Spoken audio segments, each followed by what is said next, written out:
Assalamualaikum warahmatullahi wabarakatuh. Perkenalkan, nama saya Abdullah Mardana, NPM 108201007. Kali ini saya akan membahas bab dari matkul bisnis, yaitu The E-commerce Security Environment. Ini membahas itu ya, keamanan, sistem keamanan dalam sebuah e-commerce. Oke, kita buka dengan The E-commerce Security Environment. Di dalam subbab ini, ruang lingkup masalah apa saja yang ada di lingkup ini.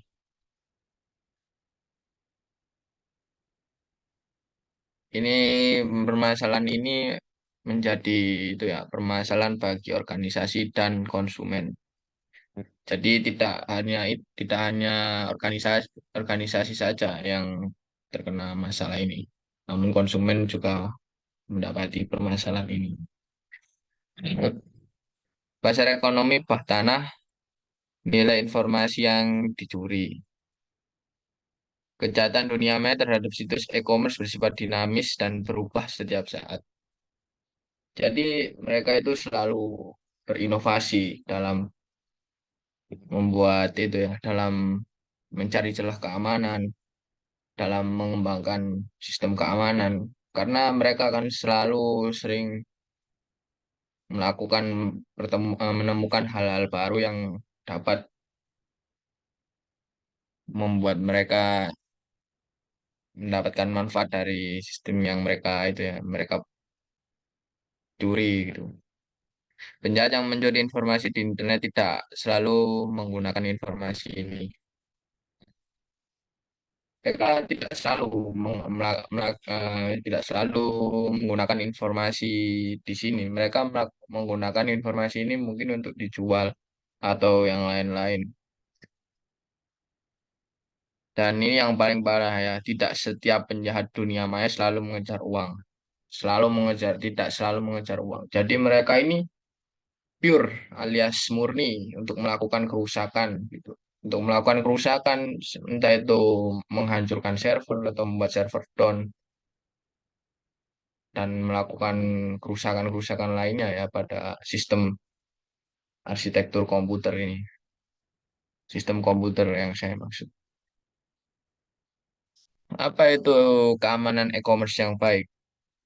Untuk mencapai tingkat keamanan setinggi mungkin, teknologi baru tersedia mampu dan harus digunakan. Tetapi teknologi ini sendiri tidak menyelesaikan masalah kebijakan dan prosedur organisasi. Diperlukan untuk memastikan analogi tidak ditumbangkan. Jadi kita memang bisa, kita harus ya, kita harus menggunakan teknologi terbaru, teknologi tercanggih untuk memastikan keamanan sistem e-commerce kita gitu. Tetapi ya itu tadi kita harus berbanding lurus bahwa masalah kebijakan dan prosedur organisasi ini harus saling mendukung untuk mencapai tujuan, yaitu keamanan sistem informasi. Jadi bukan hanya masalah tidak ada masalah aspek teknis saja, ada aspek lainnya yang harus mendukung, yaitu semua elemen. Dimensi keamanan e-commerce, integritas. Integritas ini data tidak dapat diotak-atik ya, tidak dapat diotak-atik, selalu tetap non-repudiation. Ini bahwa itu ya, bahwa konsumen ini tidak menyangkal aktivitas yang mereka buat gitu. Keaslian harus asli data-datanya, kerahasiaan, kerahasiaan informasi yang ada, informasi pribadi dan lain-lain harus dirahasiakan. Privasi, privasi pengguna tidak disebarluaskan dan ketersediaan informasi yang 24 jam selalu ada. Ada lagi namanya ini, ketegangan antara keamanan dan nilai-nilai lainnya. Keamanan komputer itu menambah overhead dan biaya untuk operasi bisnis dan juga memberi penjahat peluang baru untuk bersembunyi di balik niat dan kejahatan mereka. Ya, semakin besar biaya overhead untuk keamanan. Tentu saja ini akan membuat para peretas atau penyerang ini sangat tertarik untuk melakukan otak-atik ke sistem kita ya. Oke, selanjutnya itu kemudahan penggunaan umum. Semakin banyak tingkat keamanan ditambahkan ke situs ini semakin sulit penggunaan dan semakin lambat situsnya. Jadi ini berbanding terbalik ya. Kalau keamanan ini semakin ditambah lapisan keamanan ini semakin ditambah, maka akan menyebabkan semakin lambat juga situsnya itu. Keamanan dan overhead teknologi dan bisnis yang dapat mengurangi aktivitas bisnis.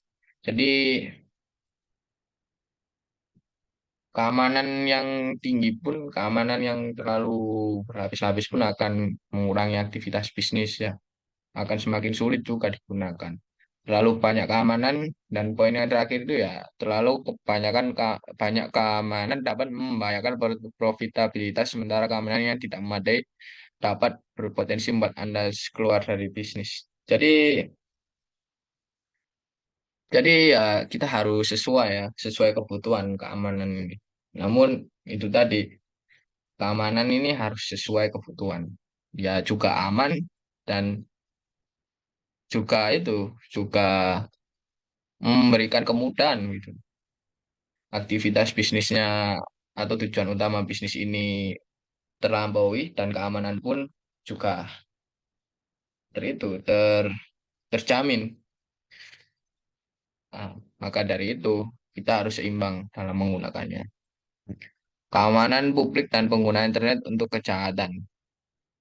Ada juga keterangan yang tak terelakkan antara keinginan individu untuk bertindak secara anonim untuk menyembunyikan identitas mereka dan kebutuhan pejabat publik untuk menjaga publik. Jadi keamanan publik dan penggunaan internet untuk kejahatan ini pasti adalah ketegangan dari beberapa kelompok yang akan mengotak sistem kita. Itu sudah pasti ada ya. Mereka biasanya bersembunyi dengan identitas palsu dan sementara pejabat publik itu memiliki memiliki tujuan untuk melindungi. Tentu saja akan menimbulkan ketegangan. Oke, selanjutnya itu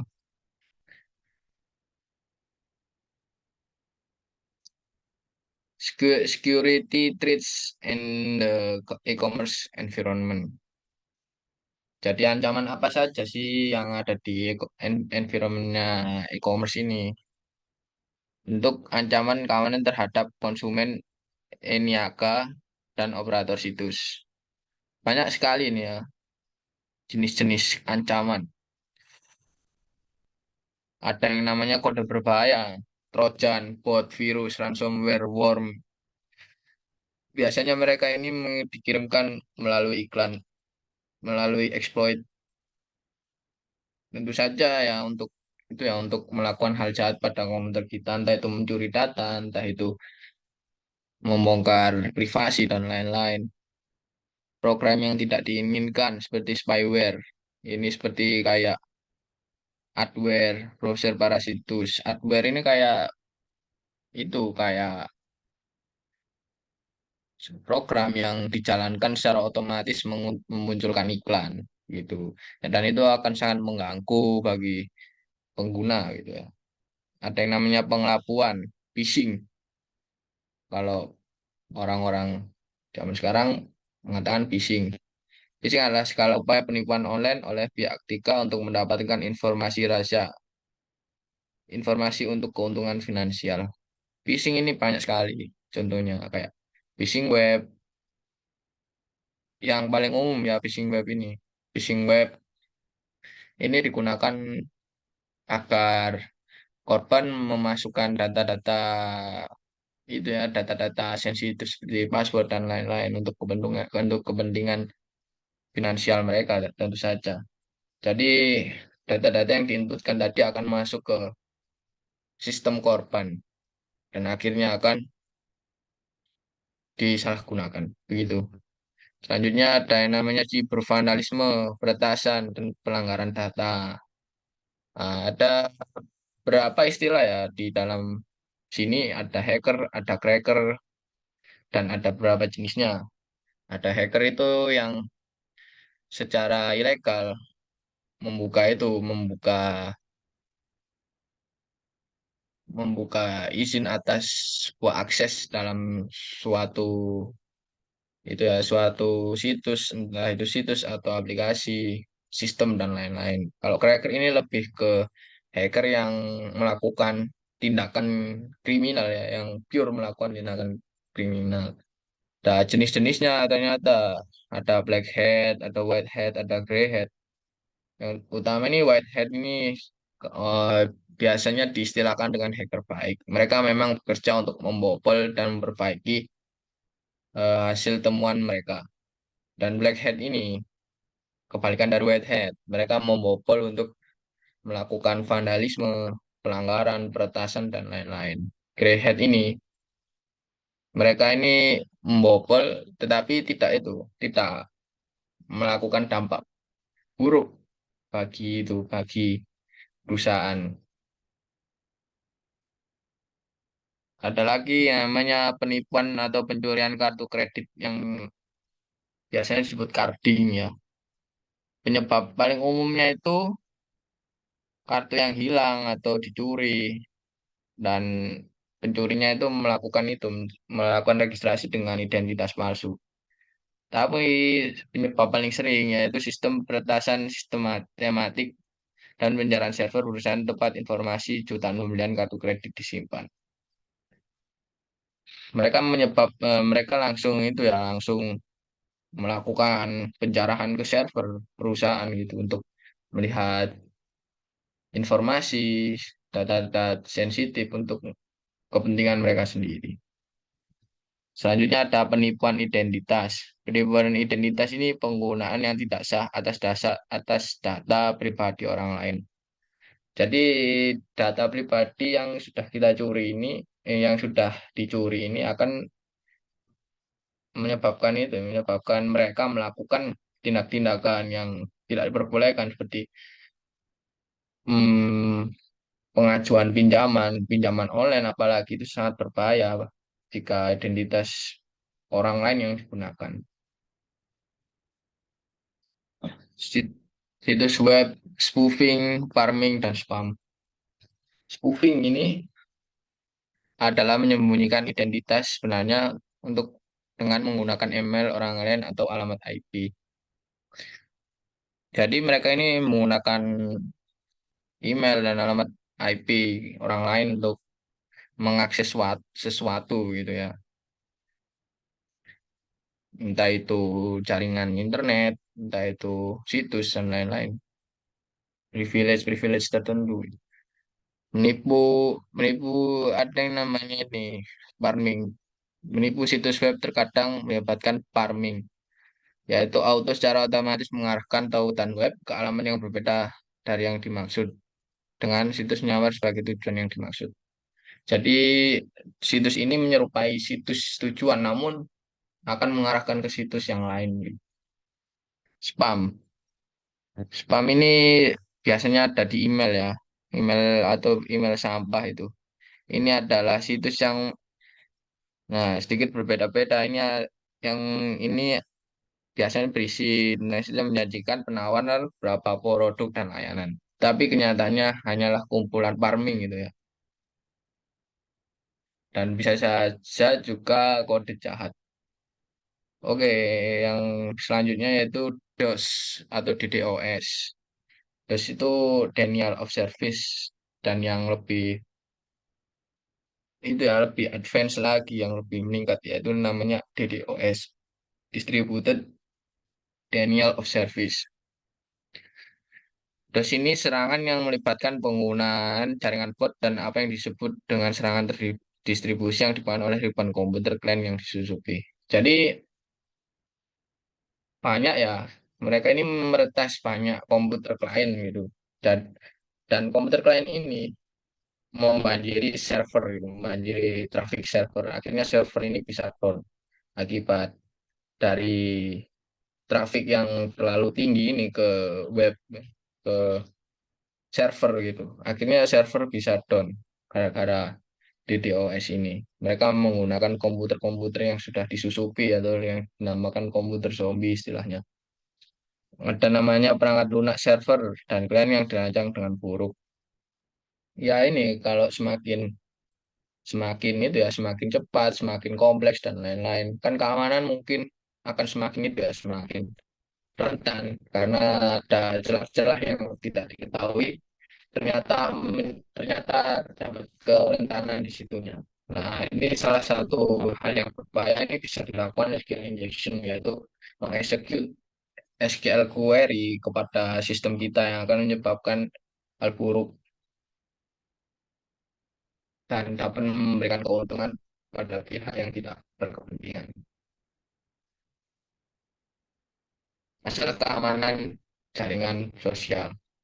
Perusahaan jaringan sosial sejauh ini menjadi polisi yang relatif lemah atau pengawas yang relatif lemah. Mereka lebih telah gagal secara agresif menyingkirkan akun yang mengirimkan pengunjung ke situs malware. Ya, memang karena kita lihat ya di jaringan sosial ini terlalu terbuka ya, terlalu banyak ya, terlalu banyak celah, terlalu banyak kerentanan atau terlalu banyak malware yang disebarkan. Kalau kita tidak hati-hati, kita bisa tertipu. Oke, selanjutnya adalah masalah keamanan platform seluler.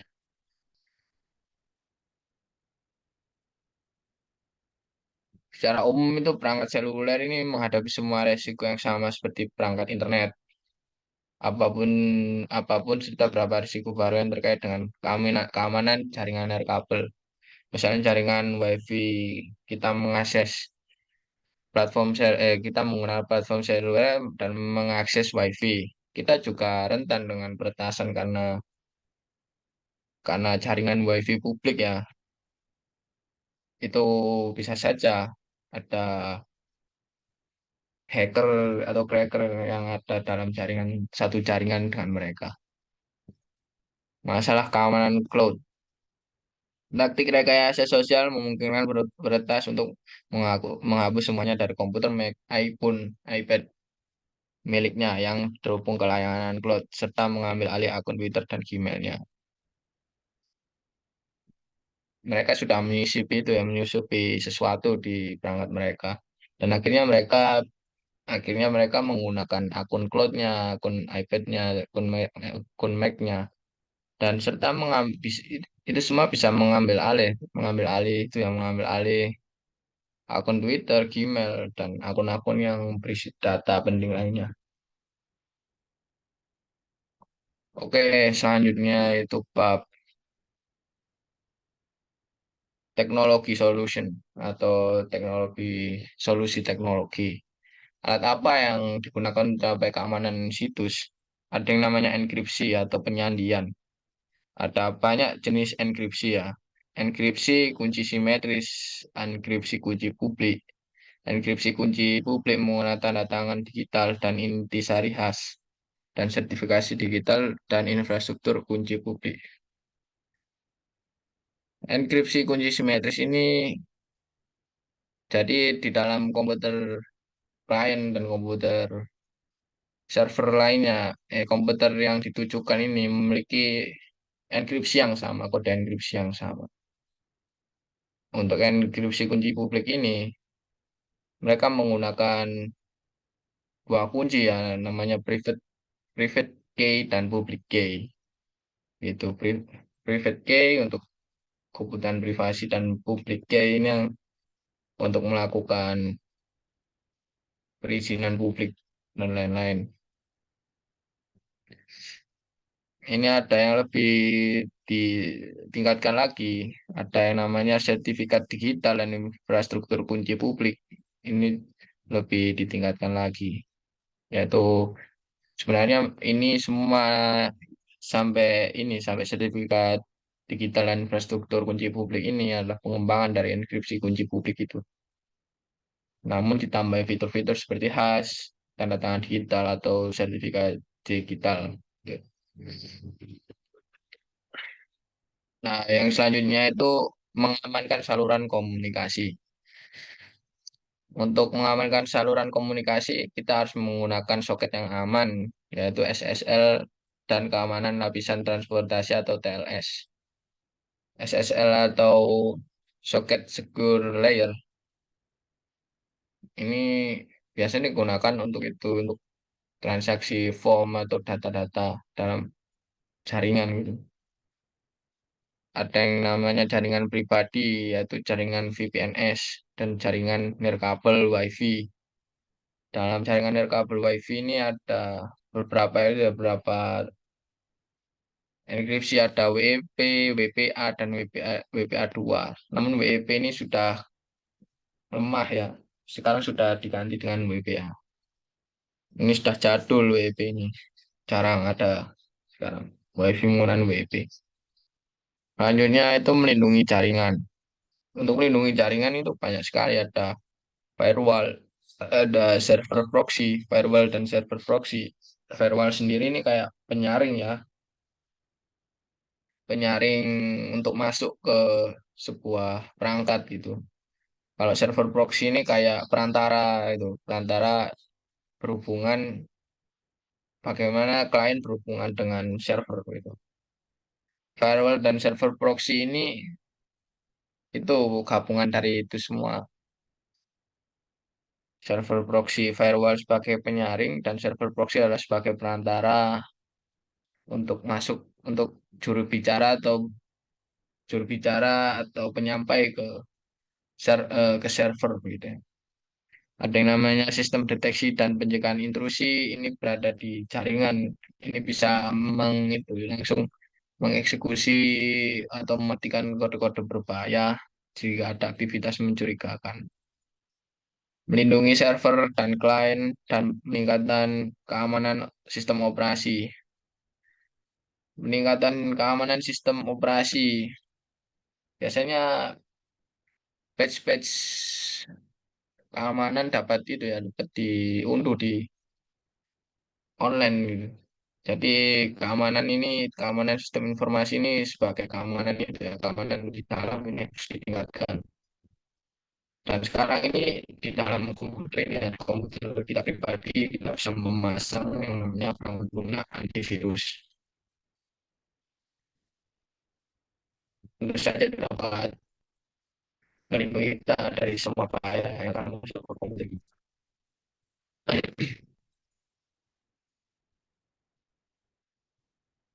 Selanjutnya itu manajemen policies, business, procedure, and public laws. 5 langkah membangun rencana keamanan e-commerce, yaitu penilaian resiko. Kita harus tahu resiko yang mana yang lebih besar, yang mana yang harus diprioritaskan dalam dalam fase penilaian resiko. Nah, selanjutnya kita harus menerapkan kebijakan keamanan yang mendukung dari dari prioritas resiko tadi yang dilaksanakan. Dan selanjutnya adalah rencana implementasi. Rencana implementasi ini rencana bagaimanakah mengimplementasikan mengimplementasikan kebijakan yang telah ditetapkan ini.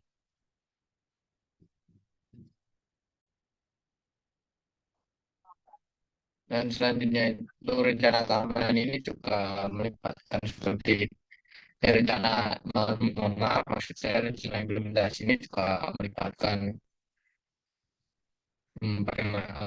pelatihan sumber daya, pelatihan karyawan seperti itu atau penyuluhan seperti itu. Mendidik melatih para pengguna juga gitu. Audit keamanan ini adalah pemeriksaan apakah sesuai dengan standar keamanan gitu, sistem yang kita gunakan. peran hukum dan kebijakan publik. Hukum juga dan kebijakan publik juga harus memberikan itu ya, memberikan peranan seperti memberikan undang-undang IT untuk perlindungan hukum gitu, untuk mendukung terciptanya keamanan sistem. Upaya kerjasama swasta dan swasta publik. Ada sektor swasta bisa yang biasanya sebagai pengawas tentang kepentingan yang ada dalam dunia sistem dalam dunia sistem keamanan di dunia ini, dan mereka akan memberikan maksud saya akan menyebarkan informasi tentang bahaya yang sedang terjadi dan bagaimana mengatasinya. Kebijakan kontrol pemerintah pada perangkat lunak enkripsi, yaitu kebijakan yang dapat diberikan terhadap atau kebijakan atau kontrol pemerintah yang dapat diberikan pada perangkat lunak enkripsi. Berarti pemerintah ini akan memberikan suatu peraturan atau kontrol yang sesuai untuk perangkat lunak yang terenkripsi ini. Oke, selanjutnya yaitu ada payment system. Payment system sudah kita ketahui ada banyak sistem pembayaran itu, ada uang tunai, ada kartu kredit, ada transfer cek, ada kartu kredit, nilai tersimpan dan akumulasi saldo. Nah, yang ini, yang nilai tersimpan ini, akun yang dibuat dengan menyetorkan dana ke akun dan mana dana dibayarkan, keluar atau ditarik sesuai kebutuhan. Pembayaran nilai tersimpan itu, pembayaran nilai tersimpan sistem serupa dalam beberapa hal untuk memeriksa transfer yang juga menyimpan dana, tetapi tidak melibatkan penulisan cek. Contohnya termasuk kartu debit, sertifikat tanah, prabayar kartu, dan kartu pintar.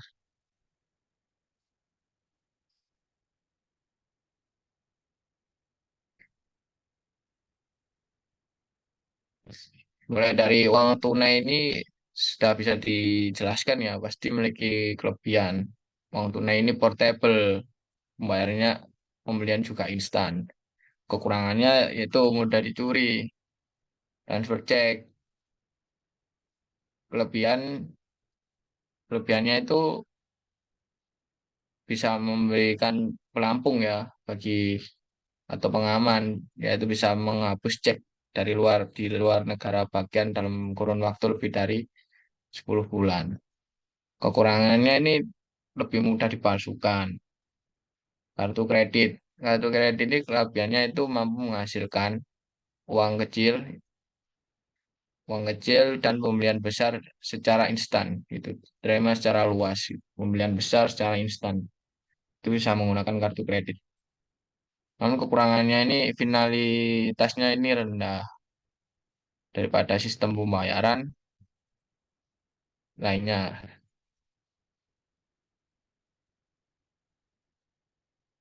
Nah, yang terakhir ini akumulasi saldo. Akun yang mengakumulasikan pengeluaran dan konsumen melakukan pembayaran berkala, ya berkala berulang-ulang, mengakumulasi sistem pembayaran saldo. Contohnya tradisional termasuk utilitas, telepon, dan akun American Express. Ada banyak payment system ya di sini. Tentunya ini semua bisa memberikan kelebihan dan kekurangan.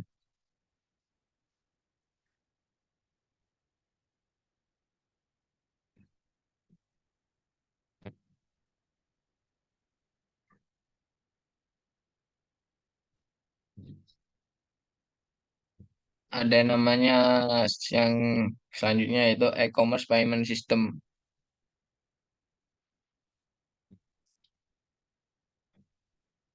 Ada di dalam e-commerce ini ada sistem paymentnya, beberapa sistem paymentnya. Ada transaksi menggunakan kartu kredit online, atau pengaktif e-commerce kartu kredit. Ya, itu ada. Namun itu semua memiliki keterbatasan. Keterbatasan sistem pembayaran kartu kredit ini, yaitu sistem yang ada menawarkan keamanan yang buruk. Baik pedagang maupun konsumen dapat sepenuhnya diautentikasi. Selanjutnya, biaya administrasi pembuatan sistem kredit online ini dan menjadi berwenang untuk menerima kartu kredit yang tinggi. Selanjutnya, yaitu kartu kredit tidak terlalu demokratis, meskipun dampaknya ada di mana-mana. Ada sistem pembayaran online yang alternatif ini, ada yang PayPal. PayPal ini mirip yang kayak nilai tersimpan itu. Bill Me Later, UPay, Stripe.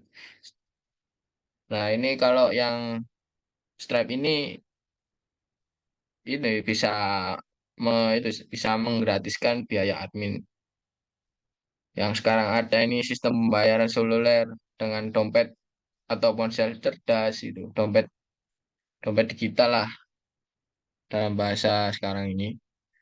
Kita tidak perlu keluar rumah untuk transfer, kita tuh cukup dari rumah saja menggunakan dompet digital. Ada yang namanya NFC, yaitu komunikasi jarak dekat.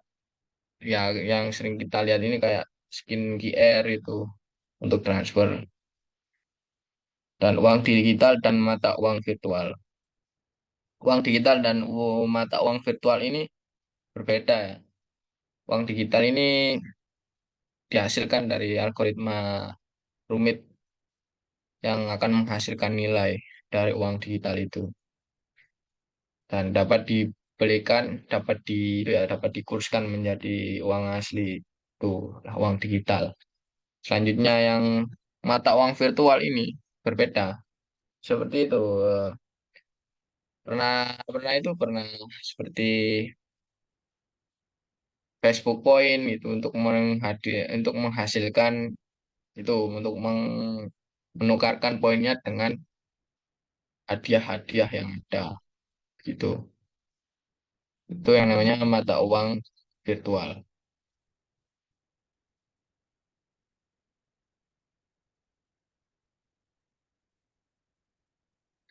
Yang selanjutnya ini electronic billing dan presentment and payment.